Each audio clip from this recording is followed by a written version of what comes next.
All right, what is up, guys? Welcome back to another segment in the 206-2559 football podcast.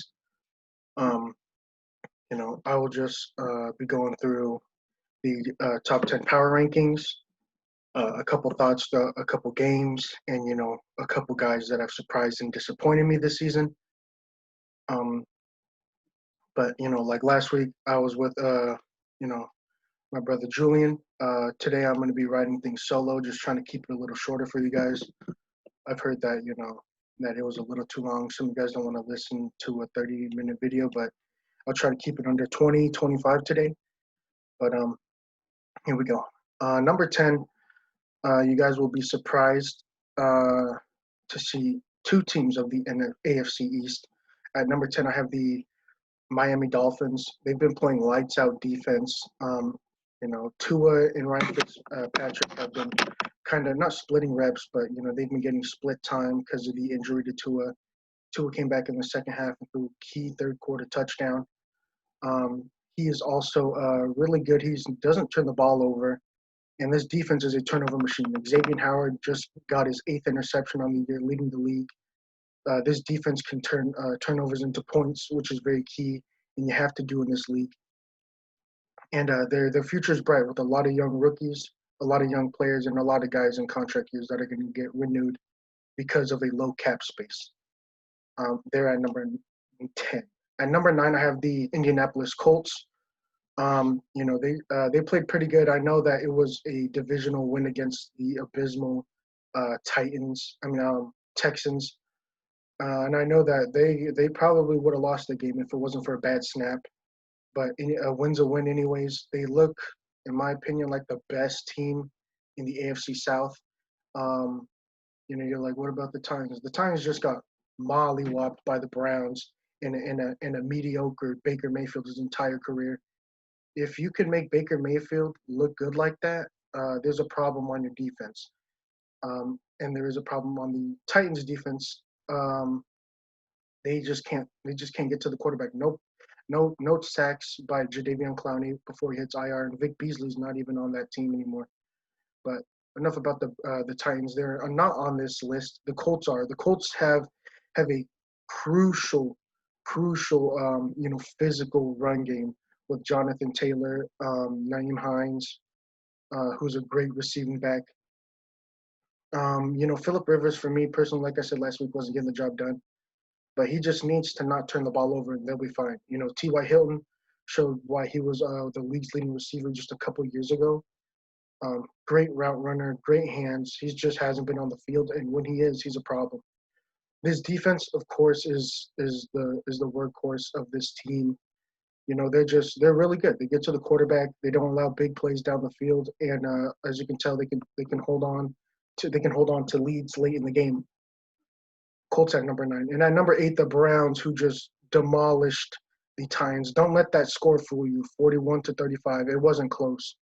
They had the lead early, and they ran away with it. It's just that after a while, teams just start coming back when you start throwing and going up tempo in the fourth quarter. I know that because of the Seahawks fan. We destroy teams in the first half, and then that second half we slow down and they pick it up and they just put points and yards up.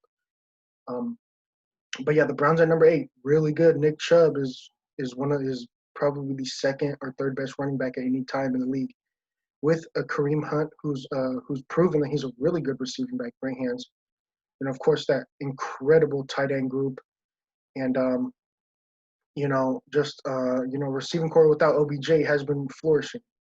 This defense is really good. Myles Garrett gets to the quarterback like nothing. Olivier Vernon had a good week last week. He had a good week this week.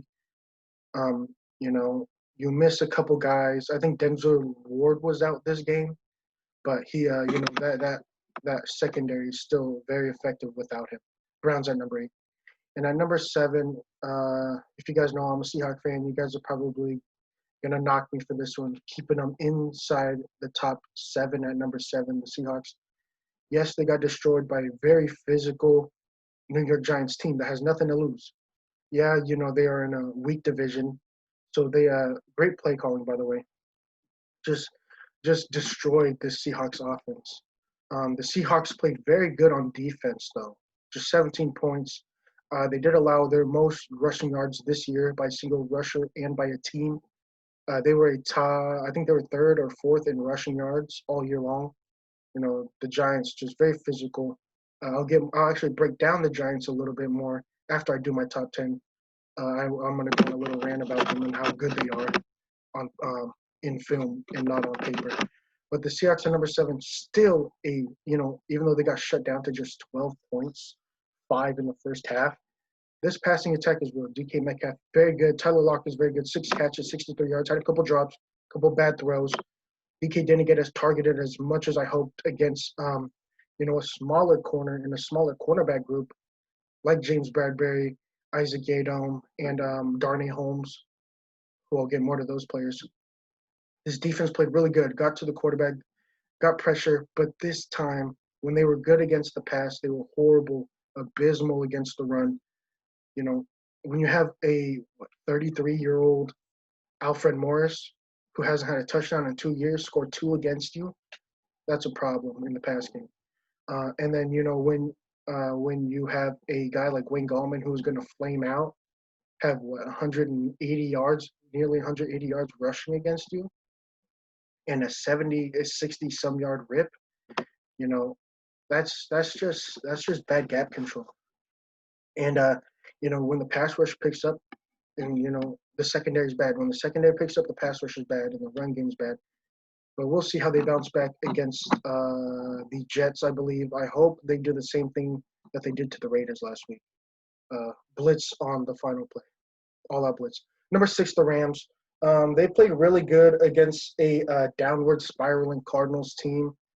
Cardinals were started hot, been hot, and then the past couple of games they've just kind of flamed out. The Cardinals have all the upside, but the Rams right now did beat them. They were the better team. They allowed the Cardinals to stay in the game, but Jared Goff eventually got it done. I still don't think he's a top 10 quarterback in this league. He's very good, but I just don't believe that he's a guy that's going to elevate your team, but he's not going to necessarily bring down your team. He's a guy that's very good, gets the job done in a nice scheme that keeps him comfortable. Good run game. Of course, Aaron Donald's going to hold it down on defense. You could literally have 10 practice squad guys and Aaron Donald, and that defense would still be very good.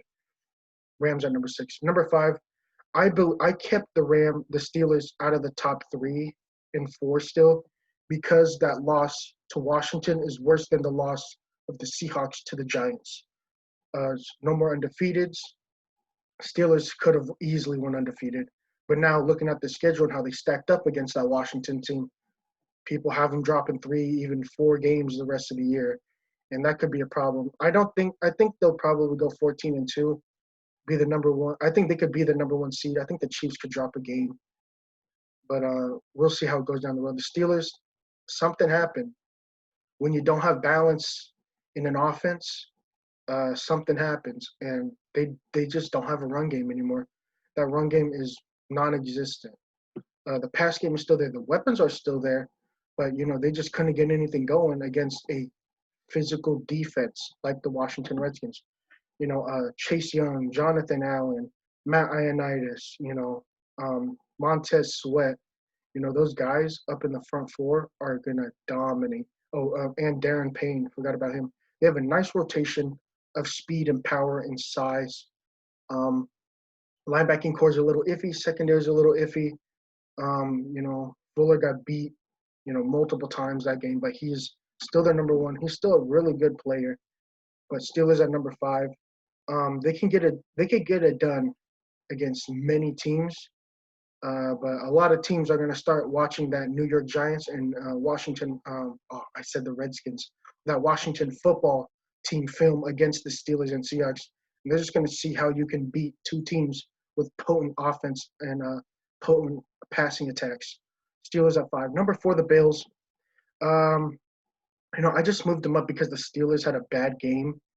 The Steelers did play worse than the Seahawks, though, in my opinion. I watched both games. Even though Seattle only put up 12 compared to the Steelers, I even forgot the score. I think it was 17 or 24. It was one of those scores. I feel like the Seahawks showed a little bit more on defense with a little less than what the Steelers had on defense. And the Washington offense, I know, is a little bit better, especially passing wise, versus compared to the Giants offense. But still, I think the Seahawks played a little better than the Steelers did. Steelers had no physicality on defense. They had no physicality on offense. This is a finesse team now, and finesse teams can't really get it done when it comes to cold weather games in the playoffs. I still think that Seattle needs to pick up that run game more with Chris Carson and keep Carlos Hyde off the field a couple times. Because there's a couple runs of Carlos Hyde where I just did not like.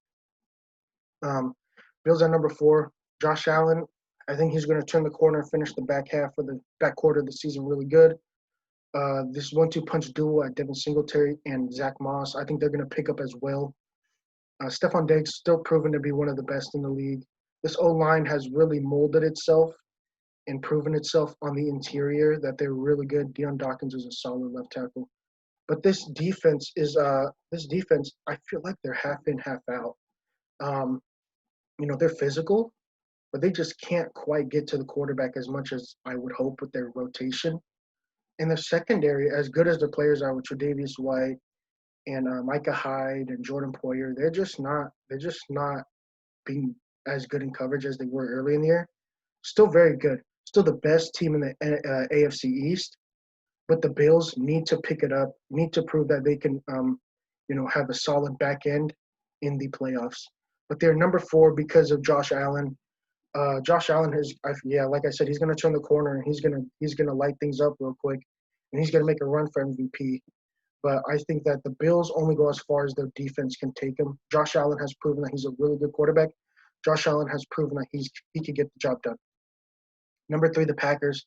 Packers lit it up. Devonta Adams and Aaron Rodgers is maybe a top 2 duo in the league. Just red zone machine, in the red zone. He doesn't look anywhere else before looking at Devonta Adams. And Devonta Adams went to Fresno State. Shout out to Fresno State. He's just a machine. Red zone machine, great route runner. Doesn't have that burning speed. Doesn't have that incredible size. But he's a guy that all around, day in and day out, he's been one of the best for the past 2 or 3 years. This Packers team needs to get a little tighter, when it comes to holding the games back in the second half. The Packers are really good. They're a really good finesse team. Aaron Jones can get it done on the ground, but he's still a finesse runner before anything else. He's more of a one-cut, get up the field back instead of lowering his shoulder in between the tackles. Just like on defense, this is a team that, they're good against zone runs. They're good against tosses. They're good against, vertical passing defenses.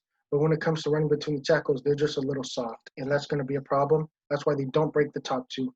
And number 2, the Saints, to be honest, they're a lot more dynamic with Taysom Hill. I would rather ride Taysom Hill into the playoffs than Drew Brees at this point. He can run. He can pass. Drew Brees is just a thrower of the ball at this point. He's not as good as a passer as he was. You could definitely tell he's lost touch on the deep ball, lost power on the deep ball. This is more of a horizontal crossing, passing team with slants and crosses and drags and digs, with, Emmanuel Sanders and Michael Thomas. This is a team that, day in and day out is better and more dynamic without Drew Brees. I know people are going to like, Sam talking out my rear end, but Taysom Hill brings that dynamic, and he's got serious speed and power. He's a guy that can run with prime Cam Newton power and speed. And I think he's really good. Had his first career passing touchdown.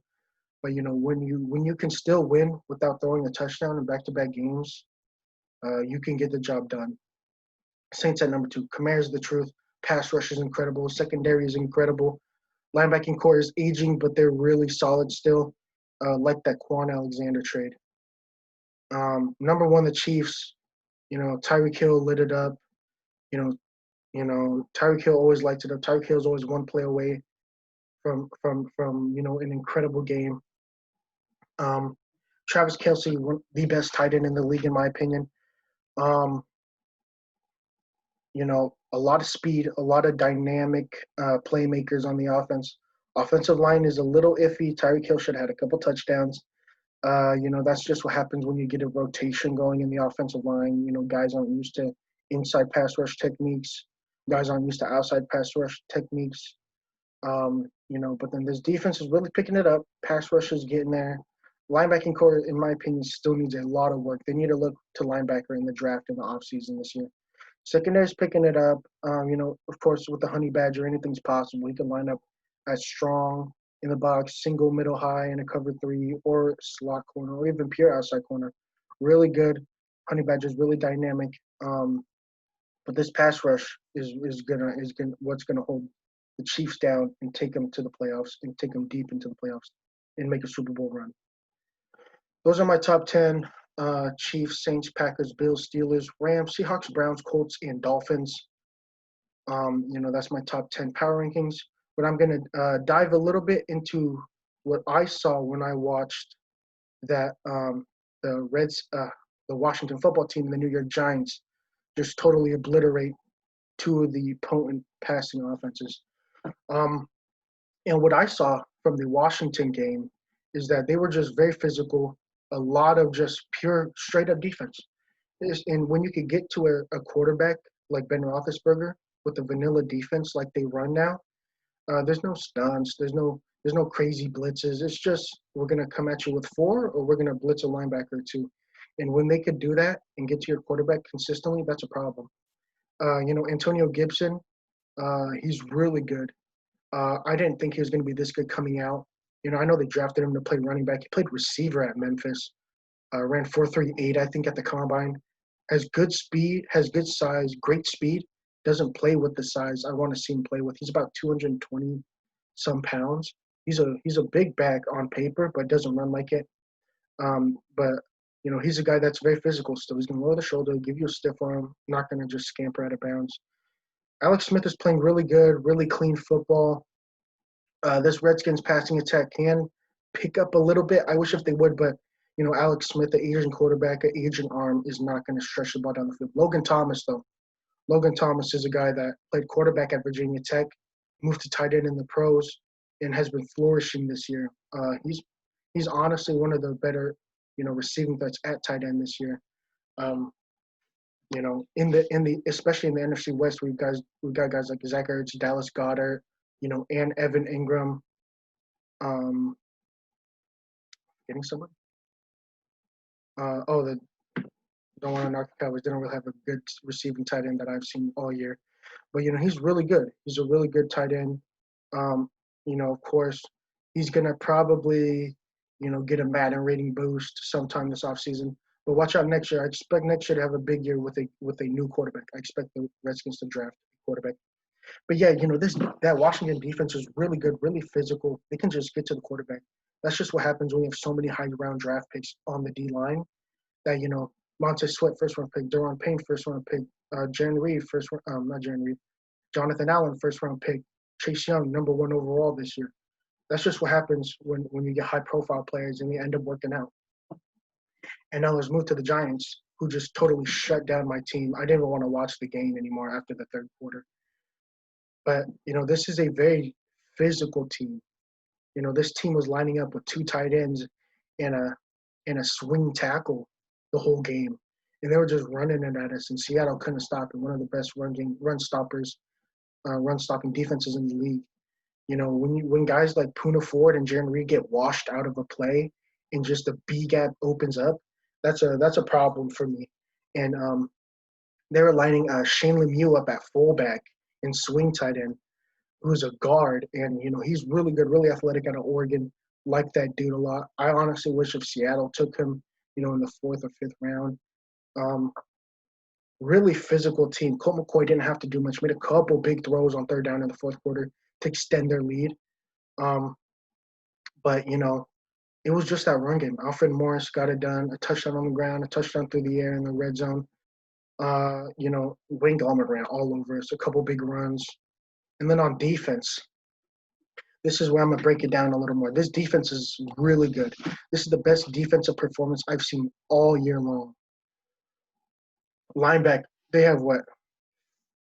2 rookie linebackers, um, a rookie corner, a 7th-round corner, James Bradbury, who's revitalizing his career, former Panther corner. Leonard Williams revitalizing his career after being considered a bust out of USC for the Jets. B.J. Hill, really good run stuffer.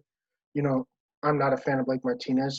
I honestly think he's the worst starting linebacker in the league. Just because you're in the right place at the right time, and get considered a tackle leader. I don't think that just because you have a lot of tackles doesn't mean you're good. Blake Martinez, I don't know. I just don't like him. He's not very good. Um, he's not a good linebacker. I actually would take Tate Crowder over him starting. Um, but and then of course Jabril Peppers, who's this hybrid guy, plays in the box, plays single high, made a couple nice plays to this past game against the Seahawks. This defense, if they can hold on to these guys and develop them for the next 2-3 years, this is a team that can ride this defense into playoff runs, championship games, divisional games, even make a Super Bowl run if this defense can stay together and you could develop them over their rookie contracts. Um, this is a team that just totally silenced, a team that just came off of 2 good wins. And I just want to see us bounce back. I want to see the Seahawks bounce back in a big way, but I also want to see the Giants play the rest of the season. I think they could win the division, to be honest. They can win the division if this defense plays at this level and that offense stays physical with swing tight end, with a swing tackle and 2 tight ends, and just run it up the middle and just choose a gap and hit it with Wayne Gallman or Alfred Morris. And this defense stays physical and aggressive. They can make a playoff run. They can make a playoff run with ease in this division. Yes, the Washington Redskins were a nice improvement to see on defense with that pass rush picking up, but I think the Giants are the best team in the East right now, and we've got to watch out for them. Just a couple of things more. I will be trying to do this podcast a little more consistently, once a week for sure. I might get a couple game predictions and a couple, other, things here and there, just little spontaneous things like player position rankings, highlights, insights. And I do plan on doing an early mock draft. I think I will do it next week, a too early mock draft. I love mock drafts. I love the draft. I'm honestly more interested in the draft than the Super Bowl, unless my team is in the Super Bowl. So, like, I watch a lot of college football. I watch a lot of prospects. I watch a lot of film breakdowns, a lot of player breakdowns, a lot of sleeper players. I watch everything I can. I just love college football when you can see a guy transition from a top pick to being, one of the best in the league. And I also like watching these guys come out of nowhere and just dominate. But I will be doing this podcast a little more consistently. Um, I will try to have, more guests, more Q&A, things, more insights. Like I said, I love criticism, just stuff that I could do better. I love insight, of what I do good and what I can do better. Just hit me up with some, questions, or suggested content. This is the 206-2559 Sports Podcast. I'll be uploading this on YouTube on our 206-559 Football YouTube channel. I also have another podcast channel, Rated R for Real. It's just an entertainment podcast. Just talk about whatever comes up in news or topics that just we want to talk about, you guys want to talk about. I'll be linking all of the Instagram channels and YouTube channels in the description in this YouTube channel. This is Jonathan. Thank you for watching, and I'll catch you on the flip.